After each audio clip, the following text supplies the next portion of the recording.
Won't you help me understand your plea?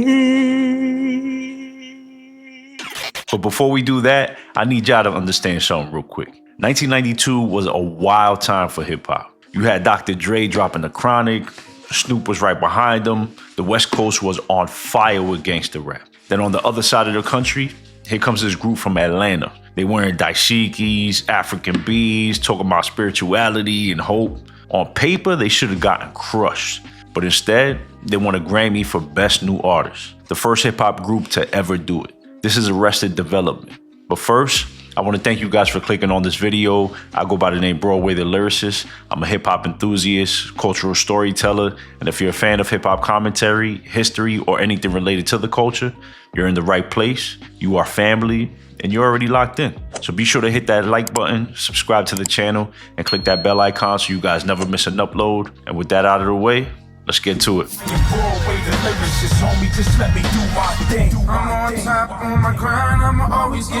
So Todd Thomas, aka Speech, is at the University of Wisconsin-Milwaukee. He got this vision. He wanted to make meaningful, conscious hip-hop that spoke to the soul of black people and not just the streets. So he meets this dude named Tim Barnwell, aka DJ Headliner.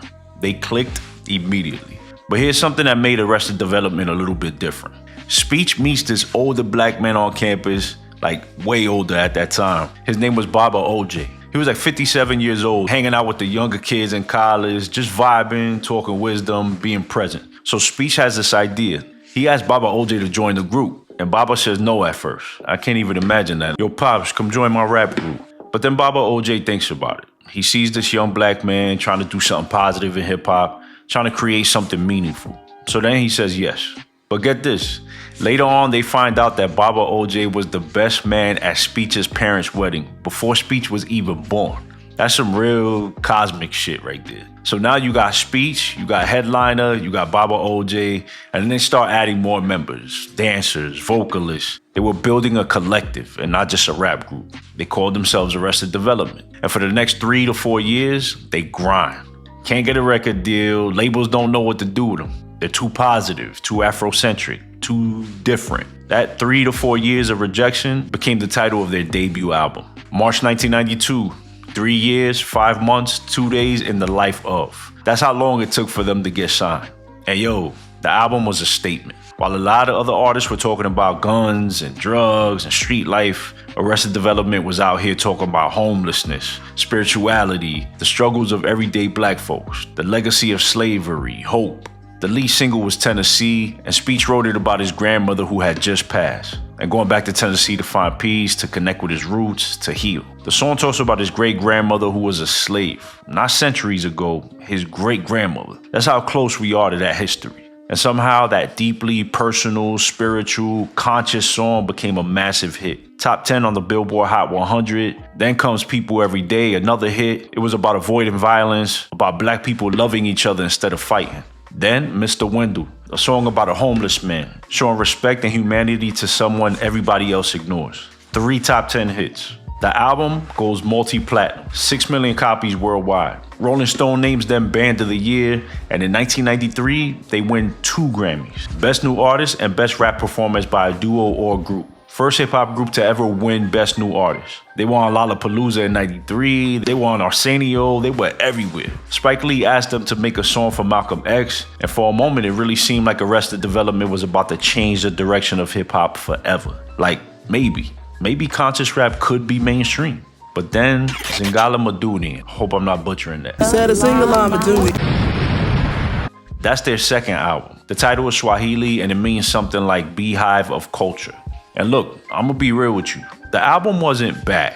It was actually pretty ambitious, but it wasn't what the people wanted. Or maybe it wasn't what the industry wanted. The lead single, Ease My Mind, hit number 45 on the Billboard Hot 100. That's not terrible, but compared to their debut, it was a massive drop. The album peaked at number 55 on the Billboard 200, sold about 500,000 copies, and at that time, couldn't even go gold. And here's where it gets interesting. Some people say that the industry sabotaged it. Like major labels didn't want conscious rap to succeed because it would make people too aware, too activist, and too dangerous. Others say it was internal drama in the group, tensions, creative differences. Speech himself said that hip-hop started to shift hard towards materialism in the mid-90s, and Arrested Development, they weren't trying to compromise their sound for a hit. So by 1996, they disbanded, just 4 years after being on top of the world. For a lot of people, that was it. Arrested Development was a one-hit wonder, or three-hit wonder in this case, from the early 90s, a footnote.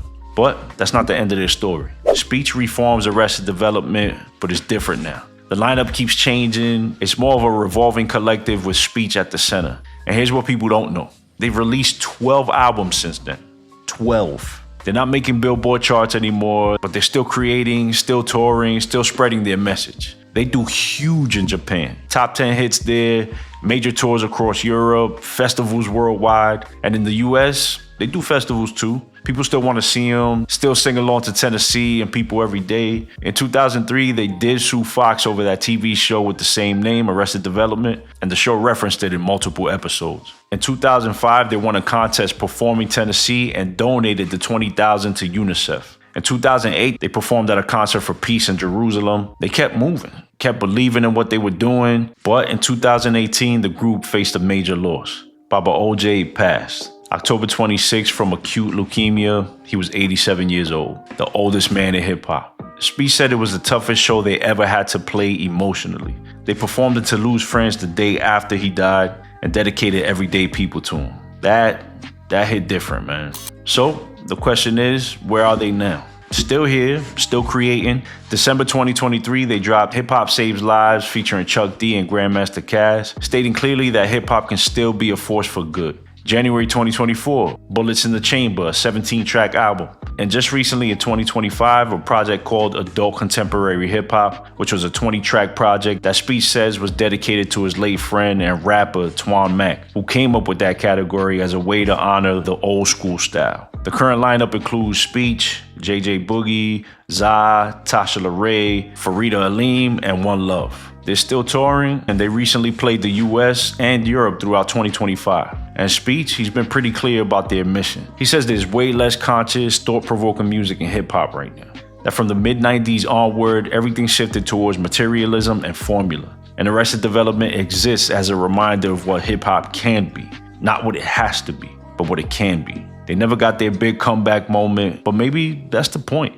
Arrested Development didn't change hip-hop forever like they could have. The mainstream didn't follow them, but they refused to disappear, refused to compromise, and refused to let the industry tell them what they should be. For over 30 years, they've been making life music. That's what they call it. Music that uplifts, music that challenges, that respects women, that promotes spirituality, and pushes for something better. And honestly, in a culture that's obsessed with hits and charts and viral moments, there's something deeply powerful about a group that just keeps showing up, still creating, still performing, still believing. Maybe Arrested Development's legacy isn't about what they achieved in 1992. Maybe it's about what they've been doing over and over again each year since. But what do y'all think? Do groups like Arrested Development deserve more recognition? Drop it down in the comments and let me know. And if you've ever seen them live or bumped that first album back in the day, share your story. I definitely want to hear it. If you enjoyed this video, be sure to hit that like button. And if you're new here, consider subscribing so that you never miss an upload. This is what we do here. We shine light on the artists who help shape hip hop, but may not always get their flowers. But thank you guys for watching. I truly appreciate y'all. And if you want to check out more videos just like this, feel free to click on one of my playlists. I'm Broadway the Lyricist. Peace.